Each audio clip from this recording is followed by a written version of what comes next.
What's going on, guys? In this video, I'm going to talk about WrestleMania 9. One of the most hated WrestleManias of all time, and I have to totally agree with it. I remember watching it as a kid, and it kind of felt flat. The whole concept of the WrestleMania 9 was supposed to be it's the world's biggest toga party. They were supposed to go out there and put WrestleMania at the forefront at Caesar's Palace in Las Vegas. And realistically, I don't think they did the greatest job of even booking or presentation.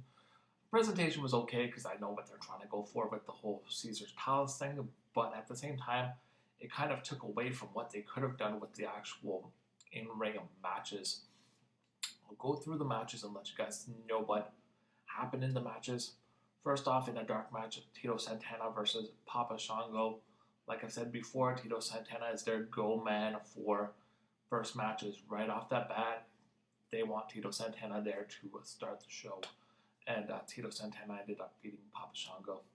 Then we had the first official match. We had Tatanka with Sensational Sherry defeating Shawn Michaels with Luna Vachon. Sherry had turned on Shawn Michaels, and this was one of those matches where it played out okay. Like, people love this Intercontinental match. Tatanka's one of those guys where he was underrated a bit. I think he could have had a lot more. If he was pushed the right way, I think Tatanka could have got a lot farther. And I think that they were trying to use Sherry to actually give him that extra leverage, but it didn't really work out. He did end up defeating Shawn Michaels via disqualification, but didn't win the Intercontinental title. Then we had the Steiner brothers versus the Headshrinkers. Not the greatest tag team match. The Steiner brothers won because they weren't going to push the Headshrinkers. The Headshrinkers weren't to what they would consider a tag team that could be one to represent the company. I know they did. I think they held the belt once, but it was only for a short period of time. Then we had Doink the Clown versus Crush, and Doink the Clown ended up winning, which is ridiculous because Crush, in my opinion, should have won that match first. Crush was a way better wrestler, in my opinion, than Doink the Clown. They played off of the whole Doink the Clown intimidating Crush for several months and then leading up to the payout at WrestleMania. Then we had Ramon defeating Bob Backlund. Bob Backlund is one of those wrestlers that really didn't adjust to what was going on at that era. I know that he was around, and when they turned him kind of psycho, it kind of helped his character when he was going against Bret Hart, but at this point... Then we had Money Inc. versus the Mega Maniacs, Hulk Hogan and Brutus the Barber Beefcake. This was another match where Money Inc. won via disqualification. I believe they hit them with the briefcase that IRS brought up. But for Hulk Hogan to lose so early on in the card, he kind of had a suspicion that something else with Hulk Hogan was going to happen. Then you had Lex Luger defeating Mr. Perfect. This was Lex Luger's big entrance into the WWF.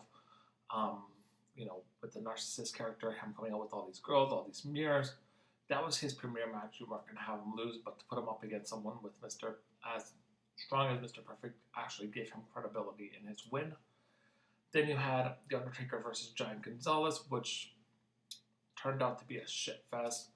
Basically, this is probably the worst Undertaker match I've seen ever, I believe. Giant Gonzalez came out in this spray-painted bodysuit, and Giant Gonzalez pretty much... This feud started at Royal Rumble when Giant Gonzalez attacked Undertaker and put this, supposedly this chemical over Undertaker's mouth.